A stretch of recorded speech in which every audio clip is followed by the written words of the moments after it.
Is it going? There we go. Yes. Hey, this is the first episode of the Waffle Press Hangouts. My name is Diego Crespo, and we're on YouTube now. And with me, I have Emmighty Sofia. Emily, how are you today? I am most fabulous and ready to do this thing. All right. Well, we're both huge fans of Hannibal, so that's our main topic for today. But why don't you tell me a little bit about your channel and your covers and your TV reviews and video game reviews occasionally?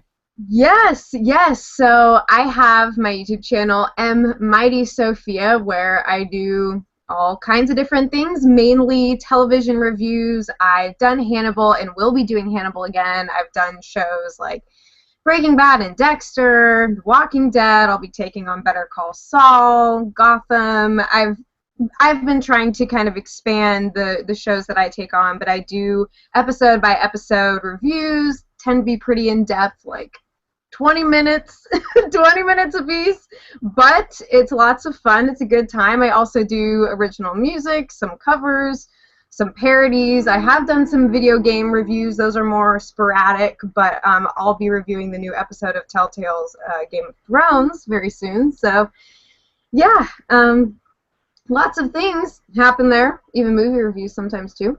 Oh, But, yeah, yeah.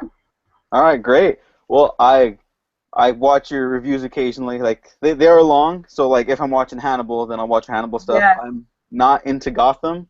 Mm-hmm. Uh, Maybe down the line I'll get into it and then I'll watch your reviews too. But Yes. yeah, I recently played the Game of Thrones, the Telltale one. We were actually talking about it on Twitter, and I was like, where it begins for fans of the show. It was the most Yeah. mind-blowing thing and very unsettling, but in a good way. It was a good start. Oh, yeah, yeah, absolutely. All right. Well, now we're gonna head into our Hannibal discussion, and you're all ready to go. Your whole setup looks like Bryan Fuller set it up. Like that's an episode of Hannibal happening in your room. Yes, this is my room. This is my crib. To my knowledge, Bryan Fuller has never been here, but I would certainly invite him in if he was to visit, No, because all right. well, This at is least I think so. Except that, judging by the things that he has done with the Hannibal world and the ways that he's ruined our hearts, maybe I shouldn't. oh yeah, no. Well, this is the Waffle Press offices, which is just my office, so it's not really that much, but we've got some Spider-Gwen, some Guardians of the Yeah. Galaxy, Oh, I like that. bit That's of groovy.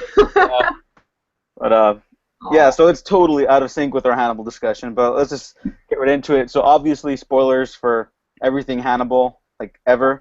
Are you Yes. familiar with the original books? Have you read them? You know, I actually have not read them. I know a lot about them through people who have read them and then told me about parallels between the show and the books. I keep meaning to, and I've been so behind in my reading, so I want to, that's for sure. Yeah, I've never read the books, so I have no comments on that either, but I'm a big Okay. fan of most of the movies involving the character of Hannibal Lecter.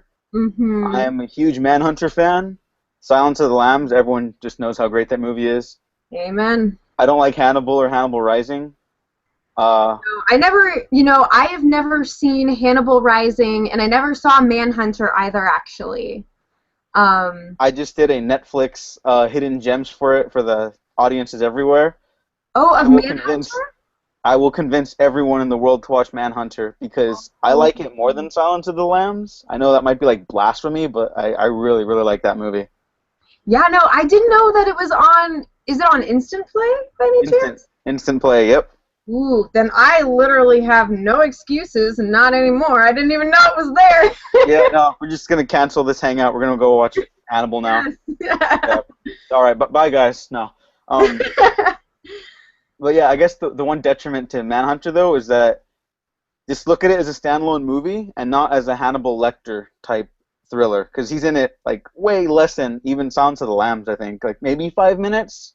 Hmm. It's a Will Graham story, and that's my segue into Hannibal because Hannibal's half and half a Hannibal Lecter and Will Graham story. It's the first one to really get like a balance between Lecter and the protagonists of the story. Yeah, yeah, definitely.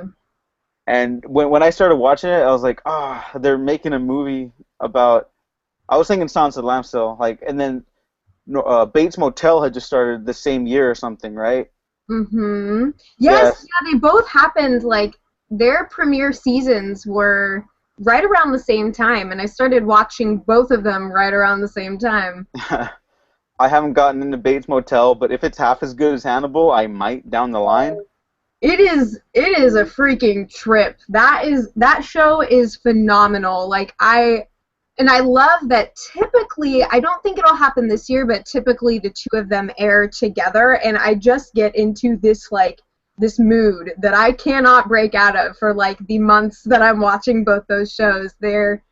It's incredibly well done. I won't say anything else Okay. until later in our own discussions, but that is a fantastic show and definitely surpassed all of my expectations. Great casting. It's real good stuff. Okay, well, you gave Agents of S.H.I.E.L.D. another chance after I recommended it to you, so I'll Yeah. give Bates Motel a chance. Uh, that's a Yeah. whole other discussion for another time. Season one of Hannibal, when it started airing, I just wanted it to be at least good, or the trailers looked artistic and stuff. And I was like, oh, maybe we'll get like some Only God Forgives or Nicholas Winding Refn type filmography stuff, like some interesting scenery. And the pilot blew me away, and then I stuck with the whole thing, and it was even better than I could have hoped. Like anything beyond my own imagination. Season two managed to top it, Yeah. left us with a huge, huge cliffhanger that was on par with like Red Wedding, I think. Oh yeah. That Brutal. was our red wedding there. And it Yeah, was the finale of all things, so yeah. And we oh, don't know who survived. I mean, it's pretty obvious Will Graham survived. He's in the trailer, and he's the main character of the show. And I assume he'll be the main character along with Hannibal Lecter for the rest of the run. yeah. But let's just start from there. Who do you think survived? Yeah, I definitely think that Will is still in the game. I don't know how much we can trust what we saw in the trailer simply No. because it is this show and it is ridiculously cerebral at times. And so I would not be surprised if parts of the new season 3 trailer that we saw were kind of inner workings of Will's mind because that happens a lot. Yeah, But I that's do true. think that he is physically in the game. We have his psyche and the rest. I don't know. I hear that Lawrence Fishburne is returning, so that to me indicates. Well, I mean, then again, everybody could return, but some people could still be like dead and just kind of Yeah, pop up as, yeah. Like guiding spirits. But I have a feeling. I have a feeling that Jack Crawford will be in the game. For some reason, I'm not sure about Alana. I mean, she sustained some pretty bad injuries, but didn't they all? So yeah, that's true. I Only just, one of them got tossed out a window though. yeah, yeah. And landing on broken glass, Yep. that's a tough thing to sustain. Jack got stabbed in the neck. Will got stabbed in the stomach. Abigail, suffice it to say, she's out. She had her neck slit, so that's kind of like that's a No. sort of territory you don't really have messed with and come back from. But yeah, I feel like it's at least gonna be Jack and Will. Not sure about Alana. But yeah, that's kind of my general vibe. I don't know about you, but Yeah. I think I'm with you on that for the most part, but then I started watching all these ABC comedies on Wednesday, and all the new ones I think are pretty funny. Fresh off the boat, Blackish, and what's the one 80s? Doesn't matter. That's not the point. Lawrence Fishburne is on Blackish, and I think he's a main cast member. So oh that's like where I start thinking, oh no, yeah. is I mean, if the filming of Blackish for the season is done, or he just comes back as a recurring character, Yeah. then maybe he's alive. Otherwise, I think he's a goner. But I don't know. The show's always unpredictable. Yeah. I never thought we'd go down these weird twists and turns that season two had. Like a lot of shows boast having like a twist you'll never see coming. I didn't see any of season two happening ever. No. Not in the slightest. I like specifically the relationship between Will Graham and Hannibal Lecter. It's so disturbing and sick, Yeah. but kind of darkly romantic. Like Bryan Fuller's got this way of just diving headfirst into the weirdest possible settings for his shows in general. Like, have you seen Pushing Daisies? You know, my brother and my mom were really big fans of that show, and I wasn't a big TV watcher at the time, so I would occasionally come in on some episodes. So I do know kind of the general atmosphere of it, but haven't actually seen the show. So yeah. It's like if Dr. Seuss was writing a crime mystery. Like it's so weird. It's something only a weird guy like Bryan Fuller could do. But Oh, yeah, back to Hannibal. He just it's just so weird. Like, how do you describe the show to someone? Because it's not really like Dexter, apart from the fact that there are serial killers in it, mhm. and it's not Breaking Bad. It's its own entity, and that's what's so cool about it too. And I'm convinced he only uses natural lighting and like 16th century candles. That's it. I don't think I've ever seen a room fully lit in that show, like with actual lights or lamps. Besides the bathroom from like the premiere when they were in that bathroom that looked like it was from The Shining. Yeah, That totally was a fully lit bathroom, but okay, yeah, I'll give you that. Man, this show's weird. yeah, the only reason that sticks out in my head is because it looks almost exactly like the bathroom from The Shining. Yeah, So. the whole show is very like Kubrick inspired with the cinematography. Like, I'm surprised it doesn't get Emmy nominations. Like, if it was on cable, I'm sure it would get more nods, but because it's on NBC, broadcast television, I don't think gets a lot of credit anymore. And then now you got stuff like this coming out, and it's like, oh, hey, what happened to the awards? That, like, give them to Hannibal, because this was my favorite show of 2014. Like, Oh yeah. nothing else compared for me. And before I was like, oh, this is going to be the best Game of Thrones season. I think it was, but I thought Hannibal was better. And then True Detective was great, and I was like, oh, it's the best show. I thought Hannibal was better. It's like, oh, this show. Did you know that the actor who played the Yellow King from True Detective is going to be Mason Verger's doctor? Oh, that's right. Yeah. Yeah, when worlds collide. So I read about that the other day. So. Oh, so creepy, but so good. And Yeah. they replaced the actor who played Mason Verger, and that's a disappointment because that guy was something else. I'm familiar with him through Boardwalk Empire, which is another like supremely underrated show that people should check out. But man, what he did with that character was so creepy, but really funny too. Kind of like a Hannibal or Joker from Dark Knight type of thing, where you shouldn't be laughing at some of the stuff he says, but it's like, oh, it's kind of funny, but you laugh because you're uncomfortable too. Yeah, there's a lot of comparisons drawn between his performance and that of Heath Ledger's Joker in specific, which I can totally understand why, because of just the range of that character. It was Michael Pitt, right? Yes, Michael Pitt. I forgot his name too. Yeah, and well, I've heard that he's infamously unpleasant to work with in the film industry. I've heard that too. And so I think that might have played a role in his not returning this season, which sucks. But and who's the new guy? I'm trying to think of what's his name.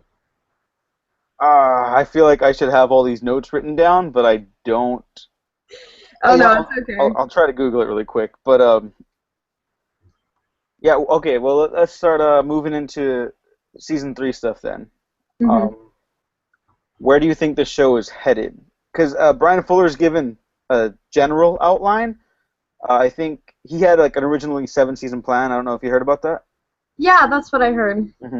And then seasons 1 to 3 were always going to be about the history between Graham and Lecter before Red Dragon, but then he's condensing it all. Like, he cut out an entire season, just condensed 3 and 4 to being the Red Dragon season and the Hannibal season where he's on the run.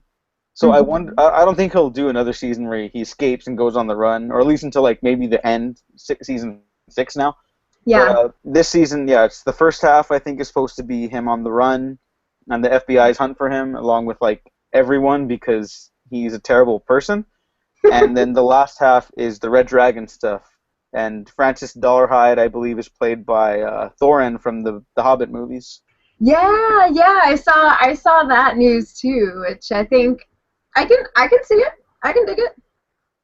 I kind of can. Like, I generally like the Hobbit movies. They got their issues, but I think they're enjoyable enough. But I think the acting's really good in all of them. And Thorin is an interesting character to me, and that guy is a good actor. I maybe just because I'm so used to seeing specific portrayals of Francis Dollarhide, the Tooth Fairy guy. But I don't know. I mean, at the same time, when you watch Manhunter, have you seen Red Dragon? Yes, I have. Okay, the Francis Dollarhide there is really like dramatically different from the one in Manhunter. You don't get to know him as much in Manhunter, but man, that movie's got style. Like Bryan Fuller, like the aesthetic from Hannibal and Manhunter are easily intertwined. Like they're very artistic.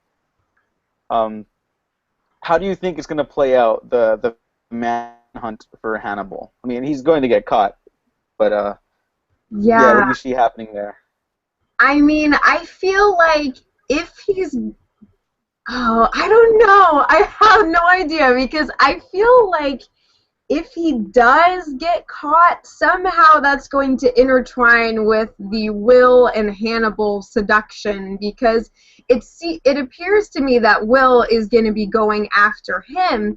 And what I found really interesting and what just kind of hit me today before we started talking was that at the end of the second season, Hannibal told Will that he forgave him, like as he was stabbing him.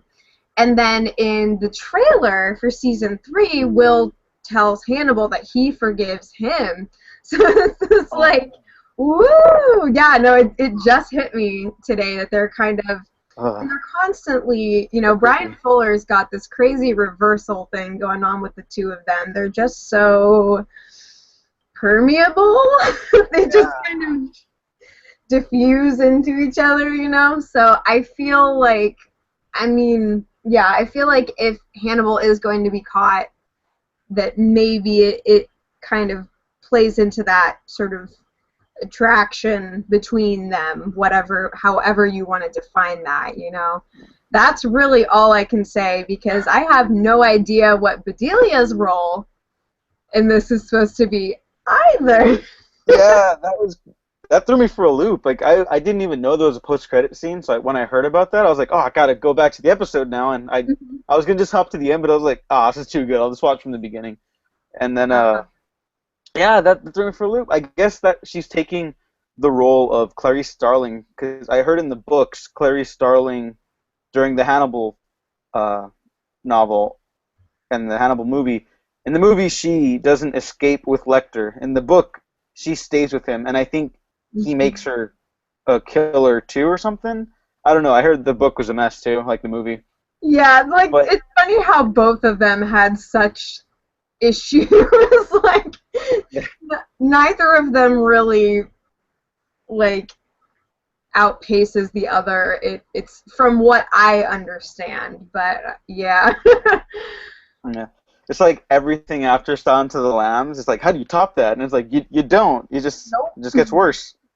Because everyone has told me that the Hannibal Rising book is awful. Like, the movie is pretty bad. It's got some, like, if you're into gore stuff, then it's got some interesting kills.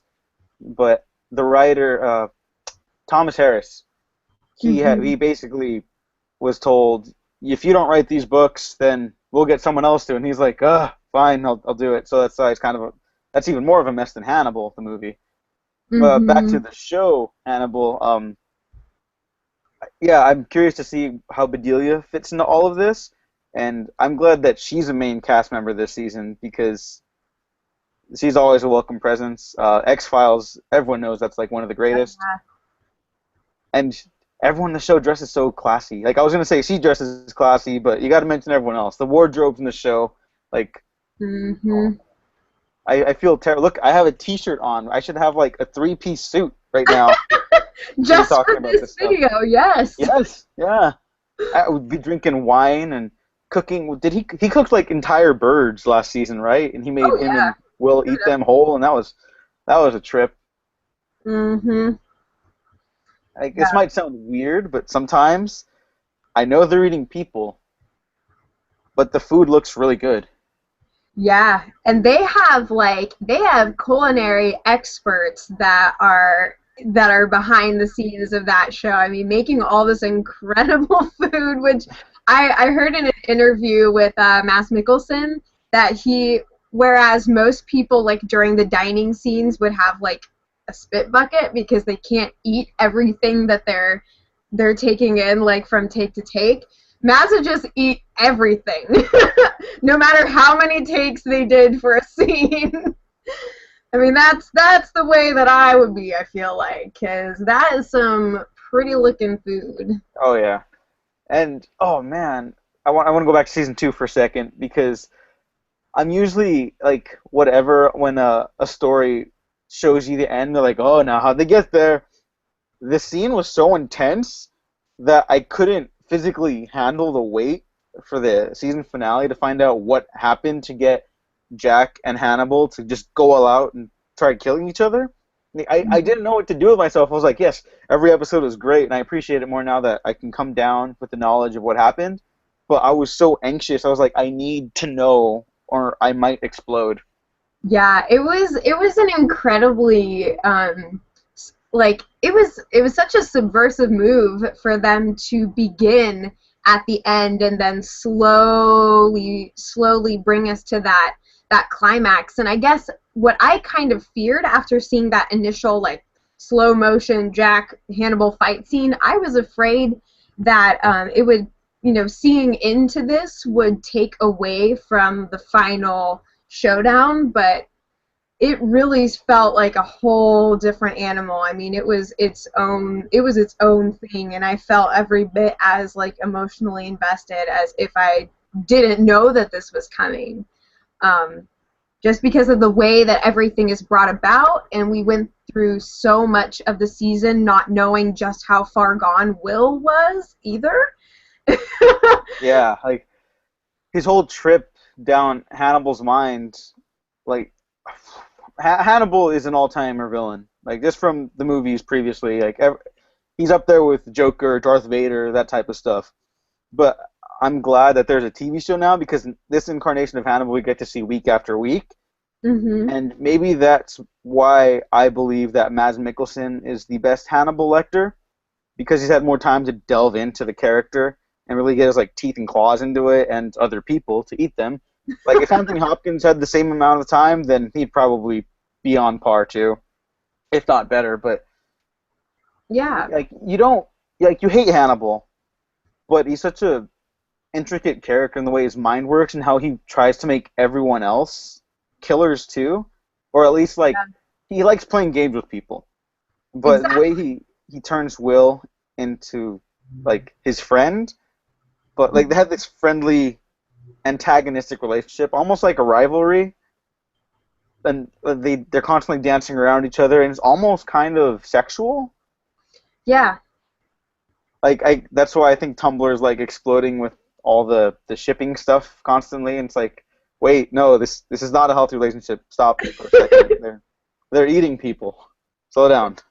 Yeah, it's so fascinating because I was really big into Tumblr during the first and second seasons of Hannibal. I just haven't been on there in a while since, but yeah, I saw so much of that stuff, and what's interesting in like from interviews that I've seen with Mickelson and Bryan Fuller is that like the love that they kind of have, it almost like transcends sexuality in a way. And I think and yet in so doing, it gets all of us all hot and bothered because we're like, what is this thing? It needs to fit our concepts of how love and attraction works.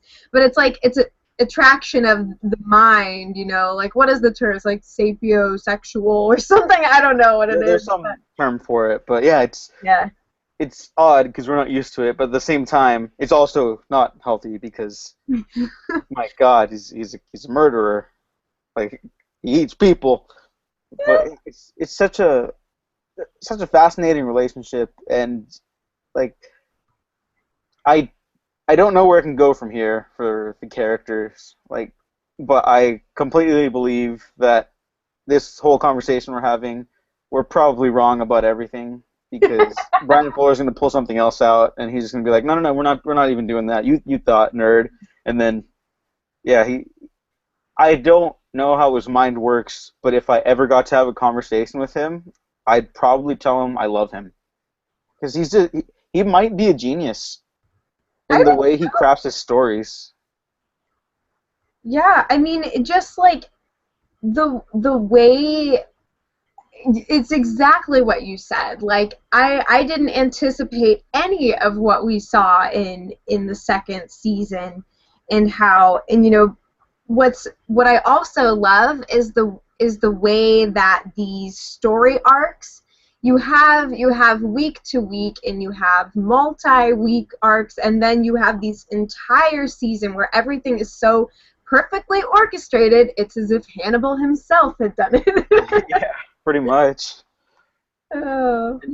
I'm a big fan of that stuff. Like before, I used to be like, "Oh, it's just a villain of the week." But now, if a show can pull that off while tying it all together with a seasonal arc, I'm like, I prefer that than completely serialized stuff now, because Oh it's kind of nice to take a break, from overlong stories. Sometimes seasonal arcs can get kind of dragged out for the sake of being or having to be an entire season. Like, hmm I watch Arrow, and that I'm kind of feeling that about this season. I'm like, oh no. yeah, Yeah. Uh, yeah. I, Gotham suffers from that a lot. So yeah, I completely understand, and really, it's a labor of love with some of those shows. yeah. Speaking of Gotham, I would love to see some of the cast move over to Hannibal in future seasons for guest starring roles. Because the pilot, I thought I was gonna hate it, and I saw it, and I was like, okay, I could go on watching it, and I never did, but I intend to down the line. hmm Specifically, the guy who plays Harvey Bullock, Donald Logue. Yeah, I've been a he's one fan. of my favorites. I've been a fan of his for so long. I think since the first Blade or second Blade, I don't remember. He was in one of those movies, Yeah. and I saw that when I was younger than I should have been. He's he's got his way about him of he could play creepy, he could play naturalistic, he could play angry so well, but he portrays human characters a lot, just like a fully fledged person. They don't feel like a caricature. hmm And I highly, highly recommend watching Terriers, which is also on Netflix to anyone who's watching this as well, because he's the lead in that show, and oh, he's just so likable. He's the best. I want him on everything, but specifically on Hannibal. I don't know who he'd portray. I don't care if he's in it for one episode. If he's on it, I'll be very happy. Yeah, and he does a great job in Gotham as well. He brings such a great, I mean, there's a comedic relief to his character, but that's not all that he is. Like, there's really like these undercurrents of pain to it too, and so yeah, he's definitely one of my favorite characters in the show. But yeah. Yeah. Okay, then moving back to season 3. I got a little bit off topic, but I don't care. That was fun. Uh, Will's wife is apparently cast as well. I don't remember the actress's name. Oh yeah, I totally forgot about that. It's like, we're so focused on Will and Hannibal. How could there be room for a woman in his life? Yeah. Yeah, he's gonna get jealous. Hmm. That's what's gonna bring him back. He's gonna hear about the wifey and he's gonna be like, "Excuse me." I don't know how you fit all this into a season, but I completely trust everyone involved. But hmm moving forward beyond the Red Dragon stuff eventually, I know they've been struggling to get the rights for Clarice Starling and Buffalo Bill. Mm. If they can't make those characters happen, who would you, or even if they can, who would you like to see in the roles of those characters? Oh, off the top of your head? that's a wonderful question. So Buffalo Bill and Clarice, you said? Yes. Um, Well, see, I think back. I think back to Dexter, and I immediately think of Jennifer Carpenter because of Deborah. So, because I mean, she's such a stick to her guns, blue-blooded character in Dexter, and that's really how Clarice starts when she's young and a novice to working with the FBI and everything, and so even though I know that it wouldn't happen because I imagine that Jennifer kind of wants to do her own thing and something that's different from all the years that she put into Dexter, I still think that would be really cool. As for Buffalo Bill, ooh, I have just all these like faces that are dancing in my mind, and I can't quite like settle on one. Do you have any ideas? I think it'd be crazy if they got the guy who played him in the movie, because he's also a big TV actor, and I had his name, but now I forgot it. This doesn't matter. A super deep voice. It was really, really distinctive. I remember that. Mm-hmm. Yeah. For Clarice Starling. Yeah, he is great. For Clarice Starling, I had that one too, and I forgot. Okay, Emilia Clarke. That wasn't my number one pick, but that's another one I just thought of. That's a great idea, actually. I'd like to see her get wider than just some genre stuff. Like, I guess Hannibal is technically genre-oriented, but it's like psychological thriller. It's so different from the stuff in Game of Thrones. Well, the violence-wise, not so much. But she's also doing the Terminator franchise now. Mm-hmm. I'm iffy about it, but yeah. she's a great actress, and she can portray vulnerable very well while being a Khaleesi, as we've seen in Game of Thrones. I can just see her eyebrows. I just think of her eyebrows, and I'm like, yes, yes. Oh yeah, her eyebrows can accomplish anything. Buffalo Bill doesn't stand a chance. Yeah. No. For Buffalo Bill though, I'll try to think of one right now. Okay, this will never ever happen. But what about Ryan Gosling? Oh my gosh, that would be hysterical. I would love to see the internet erupt over that, because that would just be fantastic. You know who I was even thinking of, which would be a really weird choice, but because of his recent roles in the past few years, it could be cool. I was thinking like Leonardo DiCaprio. Whoa, that'd be... Hang on, yeah, that's settling. That's settling. Is the right answer, but at the same time, I think about Django Unchained and just getting to see that really manic, crazy side of him. Like he can do pretty much anything. Oh yeah, I believe that, and I still think he was snubbed from being nominated for an Oscar for Django Unchained because that was so different from the rest of his roles. I thought he deserved it that year. But, oh yeah, that was brilliant. But yeah, so for some reason, those are the two that popped into my head. Yeah, no, I like our choices. I'm comfortable with them. Yeah. But, oh man, now I really want Leonardo DiCaprio to be in it because I wanted him on Boardwalk Empire actually because he's always working with Martin Scorsese now, and Martin Scorsese was pretty much the reason that show got started in the first place. And I was like, every season I waited with like endless anticipation, like please. Get Leo on, because if he can't win an Oscar, he might win an Emmy or a Golden Globe. But never happened. Poor guy. All right, I want to start just wrapping this up a little bit, but by the end of the series, obviously more people are going to die, get eaten. We're going to see some weird serial killers and stuff. We saw a human totem pole in the first season, and that's not even the weirdest thing that's happened yet. Where do you see the relationship between Will and Hannibal? Well, I think that what we saw in the second season was Will kind of becoming Hannibal's equal, because for a while he was sort of cornered as this victim.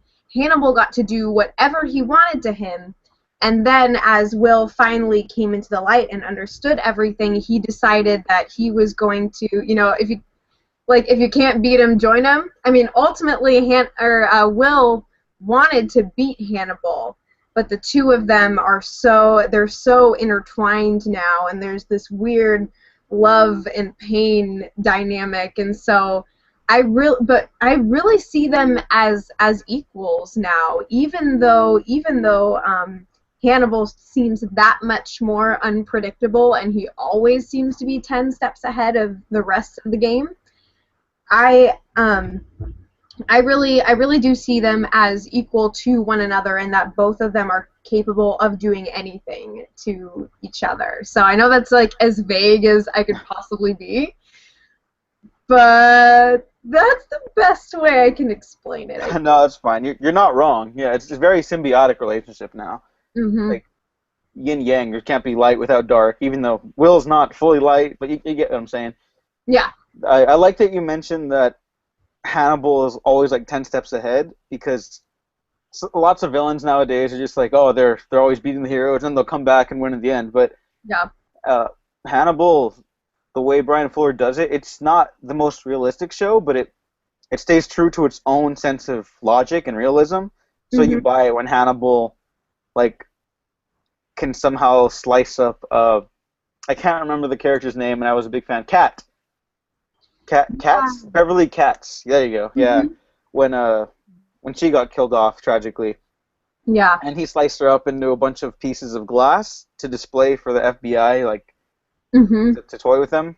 And like that's like, how did he do that? I don't know, but the show doesn't play it off as like hokey or anything either. Like it's this weird balance of real life logic and its own logic, because it's like a heightened reality. Yes. Like the way it portrays all the violence and the psychosis of the characters, and man, this show is just so good. Yeah. I could talk about it forever. As could I. I mean, it strikes this incredible balance of, like, again, it's sort of like operatic in scope, because everything very operatic. Yes, so heightened and so intense, but yet not caricatured at the same time, you know. And even though it's got this crazy opera feel, there are so many gag-worthy moments. Like, there was one scene that legitimately made me gag, and I had to pause the episode. That does not happen to me often. So it's visually, it is firing at all cylinders all the time. I think the one that got me the most was when what's his face comes out of the horse, like after I can't remember these actors' names. They're all great, but after he gets put inside the horse and then he crawls out and he's going to kill the person he's supposed to be reporting to the police for or whatever. Like so many complicated relationships. I can't remember the names of the characters. It's a mess. But when he crawled out of the horse, I think that might be the one that got me the most. I go to Riverside a lot. That's a place down here in California, and there's a lot of farmland there, and my family has horses, and so I'm like, oh, horses, I love horses. And then I saw that, and then I went there for the weekend of that episode, and I was just like, oh, horses. No. Oh, God. I need to sit down. You can't trust them. They're full of people. Yeah, there's people just going to plop right out of them, like they're giving birth, but with people. Yep. Gross. Yeah, but that's what makes having the internet such a good thing, is because I cannot convince people to watch this show with me. Yeah, that's true. Or like sometimes I haven't caught up on The Walking Dead, but when I would watch The Walking Dead, I would always be really busy for some reason on a Sunday. Who's busy on a Sunday? But I would sit down to eat like a steak or something, and I'd be like, this is the wrong choice.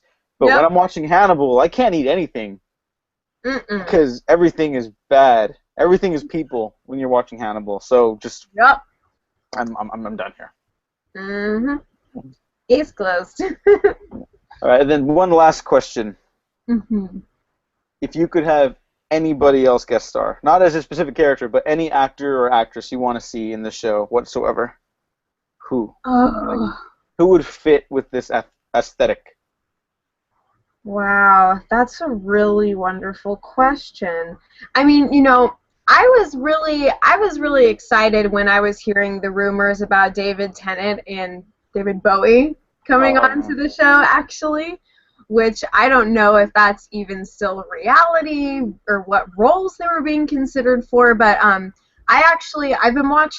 watched the British crime drama Broadchurch, which is a really great show. David Tennant was in that as like the lead investigator guy, and then also this Netflix series, The Fall, which has Gillian Anderson in it. So I've been watching all these sort of brooding crime dramas and getting to see that side of David Tennant as opposed to like his doctor in Doctor Who. I still feel like he would be a really cool asset to the show, but I don't know. I don't know what happened there, but they seem to do a really great job with casting, even when, even as people come and go, they get real powerhouse players in there. So, yeah, that's one person, though. What about you? David Bowie would have made me so happy. I remember hearing the rumor after season one, like that Bryan Fuller wanted him for Yeah. Hannibal's uncle, and I was like, this is so weird, but it's so perfect. And I Mhm. don't think anything's happening with that either. But I hope somewhere down the line, get David Bowie on it, because you cannot have enough David Bowie. Mm-mm. I don't think David Tennant would be able to. He just got cast in the AKA Jessica Jones Marvel Netflix show, so I think Yeah. he'll be kind of busy for a while. But he's playing a villain there he's called the Purple Man. He's sick and twisted in like a way that Marvel villains haven't been in the movies. So I'm looking forward to that. But Yeah. I didn't even think about that for him joining Hannibal. That would have been cool. Mhm. For me, I think it'd be interesting to bring in actors who have been in the movies as different characters because all the actors have been good. You know, Hannibal Rising, whatever, or even Hannibal the movie, the Ridley Scott one. It Mhm. The acting was good. It was just everything else. Uh, I reference Hannibal because Zelchko Ivanek, I believe his name is. Mhm. He was Mason Verger's caretaker in the movie, and he had like a little nothing role, but he is a phenomenal actor. Mhm. And whenever he pops up in something, I was like, yes, but then he never has anything to do. So I think Bryan Fuller would use him to his greatest extent. And I Mhm. don't know why, but I always thought if someone does a story about the Four Horsemen of the Apocalypse, Zelshko Ivanek should play Death. I don't know why, but I've always had that idea since I became familiar with his acting capabilities. Yeah. I can dig it. No, thank you, thank you. Yes. But I think that is going to wrap it up for a Hannibal talk now. I had a good time talking about it with you because Hannibal is always good. I enjoyed moving our conversations from Twitter to the YouTubes. I Yeah. had fun. Yeah. Hopefully we could have you on again soon. You are our first official guest. How does it feel? It feels fantastic. I'm really excited, and I subscribed to your channel, or I think I did, Oh, okay. because I saw Well, it on there. So yes. yeah, Make yeah, sure you I do that. would. Anybody watching, like and share because that really helps. And thank you again, Emily, for joining us. And this is our little slogan that we have, but we have been unprofessionally professional. And thank you for watching.